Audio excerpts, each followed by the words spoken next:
15 अगस्त पर इसरो का कमाल, दुनिया में भारत का डंका।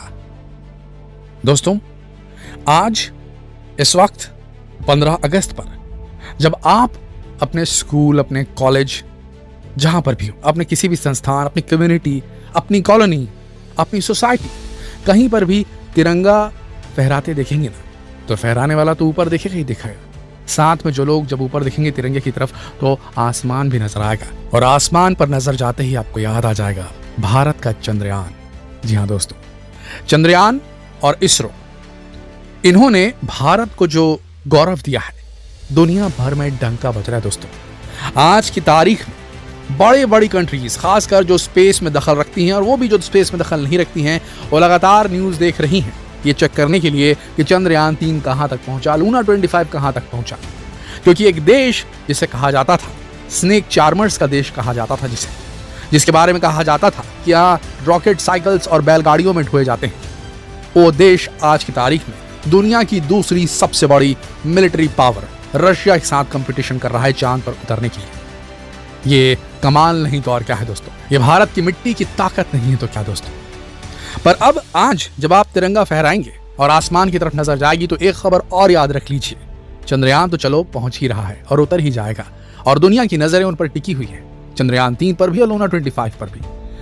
लेकिन इसके साथ ही एक और मिशन है जो अभी वेट कर रहा था, और जैसे ही चंद्रयान 3 लैंड करेगा, ये धरती से लॉन्च हो जाएगा इसरो के श्रीहरिकोटा से। और ये जो मिशन है, ये है सूर्ययान। जी हाँ दोस्तों, सूर्ययान को लेकर बड़ी खुशखबरी दे दी है इसरो ने। सारे टेस्ट सफल हो चुके हैं और लॉन्च एकदम करीब है। अप्रोक्सीमेटली मान के चलिए, जिस दिन लैंड करेगा चंद्रयान 3, प्रज्ञान रोवर अंदर से निकलेगा लैंडर से, और उसी टाइम के अराउंड धरती से एक और रॉकेट निकलेगा जो कि भारत की तरफ से सूर्य के करीब पहुंचेगा, और आजादी के 76 साल बाद इसरो को सामने खड़ा करेगा, भारत को सामने खड़ा करेगा, सूर्य से आंखों से आंखें मिलाकर बात करेगा। जी हाँ दोस्तों, सूर्ययान की तैयारी पूरी हो चुकी है। ये जाने वाला है धरती से 15 लाख किलोमीटर दूर। अभी हमारा मिशन गया था 3,80,000 दूर, 3,80,000 किलोमीटर दूर चंद्रयान, और अब 15 लाख किलोमीटर दूर भेजने वाला है इसरो हमारे सूर्ययान को। ये वो यान होगा दोस्तों जो कि एक ऐसे पॉइंट पर जाकर स्टे करेगा सूर्य से धरती के बीच में, जहां पर जो दोनों की ग्रेविटी है, सूरज की ग्रेविटी और धरती की ग्रेविटी, एक दूसरे को कैंसिल करती हैं। इसे कहा जाता है लैंगरेन पॉइंट 1। ये वो जगह है जहां पर आराम से बिना किसी रॉकेट थ्रस्टर्स को फायर किए, ये अपनी पोजीशन को ग्रेविटी के बीच में कैंसिल होने की वजह से सस्पेंडेड रहेगा, लटका रहेगा वहां पर, और चक्कर काटता रहेगा अनलिमिटेड टाइम के लिए। जब तक कि वो ऑपरेट कर सकता है, तब तक वो चक्कर काटता रहेगा इस बड़ी परिक्रमा पथ पर सूर्य के अराउंड। और उसके बाद ये भारत के लिए रिसर्च करेगा, पहली बार समझेगा क्या होती हैं सोलर हवाएं या सूर्य की हवाएं। जी हाँ, सूर्य एक स्पेशल किस्म की हवाएं छोड़ता है जो कि पूरे सोलर सिस्टम में फैली हुई हैं। इन्हें सोलर विंड्स कहा जाता है।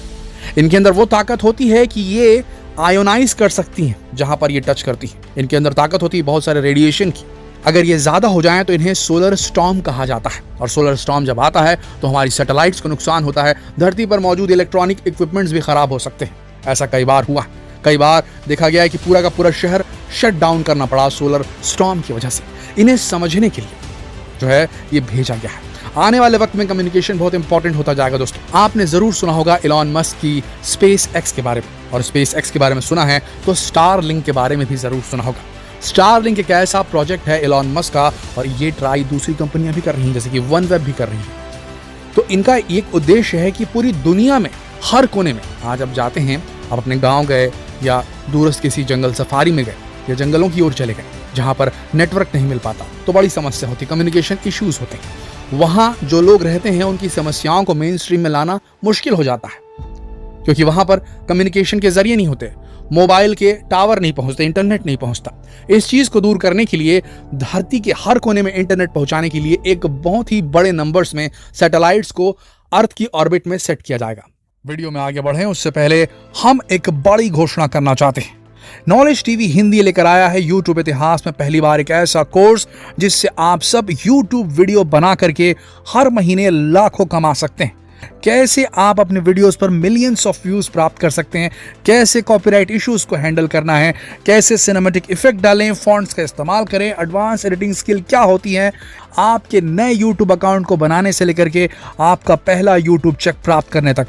तो अभी क्लिक कीजिए डिस्क्रिप्शन में दिए लिंक को और बन जाइए इस YouTube जर्नी में हमारे हमसफर। पृथ्वी की ऑर्बिट बहुत सारी सैटेलाइट्स को भेजा जाएगा जो कि चक्कर काटेंगी धरती की, और इनके माध्यम से पूरी दुनिया में कवरेज दिया जाएगा। जी हाँ दोस्तों, वायरलेस इंटरनेट और मोबाइल फोन कवरेज। इससे होगा क्या कि सारी दुनिया कनेक्ट हो जाएगी। ये बहुत इंपॉर्टेंट चीज है। अब ऐसी स्थिति में अगर सोलर स्टॉर्म आ जाता है तो सोलर स्टॉर्म सबसे पहले देखिए, हमारा जो वायुमंडल है ये बहुत बड़ी शील्ड है, बहुत बड़ा कवच है। वायुमंडल के होने की वजह से सोलर विंड्स जो आती हैं, सोलर स्टॉर्म्स जो आते हैं, वो बहुत कुछ हमारा जो वायुमंडल है वो झेल लेता है। उसमें मौजूद गैसें, ओजोन लेयर वगैरह वगैरह रेडिएशंस को अब्जॉर्ब कर लेती हैं और धरती पर पहुंचते पहुंचते उसकी शक्ति क्षीण कर देती है। सोलर स्टॉर्म जो कि सूर्य पर हो रहे बड़े थर्मोन्यूक्लियर केमिकल रिएक्शन की वजह से जो उठती हैं सोलर स्टॉर्म्स, सोलर विंड जिनके बारे में आपको बताया, वो वहां तक पहुंच जाती है। लेकिन हमारे सैटेलाइट जो कि वायुमंडल के एटमॉस्फेयर के ऊपरी पार्ट में रहते हैं, जहां वायुमंडल एकदम कमजोर रहता है, क्षीण रहता है, लोअर अर्थ ऑर्बिट, ये वाले ऑर्बिट, उसके बाहर स्पेस में समझ के चलिए, उन्हें बहुत नुकसान पहुंचा सकती हैं सोलर, क्योंकि उनके पास में वायुमंडल का प्रोटेक्शन रहता नहीं। और ऐसा सोलर स्टॉर्म आने वाले भविष्य में जब आएगा और हमारी सैटेलाइट्स जो कि पूरे दुनिया को कनेक्ट करती हैं वो तैर रही होंगी अंतरिक्ष में, ऑर्बिट में, सैकड़ों सैटेलाइट्स, 200-300 सैटेलाइट्स एक साथ वो काम करना बंद कर देंगी तो पूरी दुनिया का नेटवर्क डाउन हो जाएगा।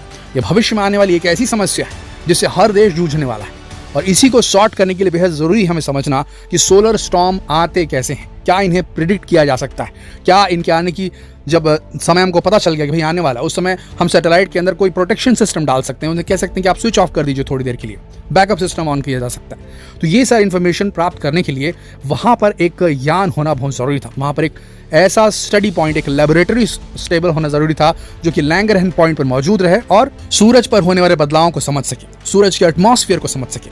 4 पेलोड रहेंगे दोस्तों जो सालों तक काम करेंगे आदित्य L1 के साथ। आदित्य L1 यानी कि भारत का सूर्ययान, जिसे लॉन्च किया जाना है। दोस्तों आदित्य L1 जो है ये बहुत सारे रहस्य भी खोल सकता है, सूर्य के वातावरण से रिलेटेड, सूर्य पर और उसके अराउंड हो रही चीजों से रिलेटेड, घटनाओं और फेनोमेनन से रिलेटेड, सूरज के प्लाज्मा को समझ सकता है और वहां पर क्या गतिविधि चल रही है इसकी जानकारी इसरो के वैज्ञानिकों को दे सकता है, ताकि और अगले मिशन जो हों वो और भी ज्यादा जानकारी गैदर करने में मदद करे इसरो के, हमें हमारी समझ को बढ़ाए। सूर्य कैसे ऑपरेट करता है, इस पूरे सोलर सिस्टम की बैटरी है सूर्य, और ये कैसे ऑपरेट करता है अगर हम ये नहीं समझ पाए तो हमारा इंटरप्लैनेटरी सिविलाइजेशन बनने का सपना अधूरा रह जाएगा। सूर्य पर होने वाली जो भी केमिकल रिएक्शंस, सूर्य कैसे ऑपरेट करता है, कैसे काम करता है, अगर हम इसे समझ सकें तो हम इसे छोटे फॉर्म में न्यूक्लियर फ्यूजन रिएक्टर्स के अंदर रेप्लिकेट करके हमारी ऊर्जा ज़रूरतों को पूरा कर सकते हैं। हम सब जानते हैं, आपने हमारे पुराने वीडियोस में ज़रूर देखा होगा कि हीलियम-3 एक ऐसी चीज़ है जो कि चंद्रमा पर बहुतायत में मौजूद है, क्योंकि उसका खुद का एक एनवायरनमेंट नहीं है, जिसकी वजह से सूरज से आने वाली जो सोलर विंड्स और सोलर स्टॉर्म्स होते हैं उनका असर सीधा वहाँ की मिट्टी पर पड़ता है, जिसकी वजह से वहाँ पर हीलियम-3 की एक परत जम गई है। जी हाँ दोस्तों, हीलियम-3 एक बाई प्रोडक्ट है जो सूरज में निकलता है और सौर हवाओं से वो होता हुआ चंद्रमा तक पहुंच जाता है और उसकी जमीन पर, उसकी मिट्टी में घुस जाता है। ये चीज धरती में दुर्लभ है लेकिन चंद्रमा में बहुतायत में मौजूद है, और इसका इस्तेमाल किया जा सकता है उसी केमिकल रिएक्शन को रेप्लिकेट करने में जो कि सूरज की सतह पर होता है, न्यूक्लियर फ्यूजन रिएक्शन। ये उस केमिकल रिएक्शन से बहुत ताकतवर होता है जो कि न्यूक्लियर बॉम्ब्स में होता है। न्यूक्लियर बॉम्ब्स में न्यूक्लियर फिजन रिएक्शन होता है, और आज की तारीख में हम मानवों ने न्यूक्लियर फिजन रिएक्शन को कंट्रोल करने की टेक्निक तो निकाली है, लेकिन उसमें काफी सारा रेडियो एक्टिव वेस्ट निकलता है। जबकि न्यूक्लियर फ्यूजन रिएक्शन जो कि सूर्य में होता है, अगर उसे हम रेप्लिकेट कर पाए किसी तरीके से हीलियम-3 की मदद से, तो ये मान के चलिए ये एक बहुत बड़ा ब्रेक थ्रू होगा एनर्जी इंडस्ट्री में। और इस रिएक्शन में कोई भी रेडियो एक्टिव वेस्ट निकलता नहीं है, बेहद कम मात्रा में निकलता है, जो नगण्य माना जाएगा। और दुनिया भर की डिपेंडेंस जो है वो फॉसिल फ्यूल से हट जाएगी, डीजल, पेट्रोल, केरोसिन से हट जाएगी, और इससे हम अपनी जाति को, मानव जाति को एक अलग ही एडवांस सिविलाइजेशन में बदल सकते हैं। तो दोस्तों आज 15 अगस्त पर जब आप तिरंगा फहराने जाएंगे या खड़े होकर निहारेंगे उसे, तो आसमान पे देखेंगे तो सूर्ययान और चंद्रयान को जरूर याद कीजिएगा, क्योंकि पूरी दुनिया अभी इसरो की तरफ देख रही है, पूरी दुनिया अभी चंद्रयान 3 और लूना की लड़ाई को देख रही है। पूरी दुनिया सूर्ययान का भी वेट करना शुरू करेगी वंस वो लॉन्च हो जाता है श्रीहरिकोटा से। और उसके बाद दोस्तों एक अलग ही रेस शुरू हो चुकी है, और इस रेस में पहली बार दुनिया की महाशक्तियों में एक देश का नाम जरूर आने वाला है। वो देश है हमारा अपना हिंदुस्तान, हमारा अपना भारत। तो भारत के लिए एक शेयर भी कीजिए और नीचे कमेंट में जय हिंद जरूर लिखिए। 15 अगस्त की आप सबको तहे दिल से शुभकामनाएं। मिलते हैं अगले वीडियो में, तब तक के लिए आप सबका इस वीडियो के अंत तक बने रहने के लिए दिल से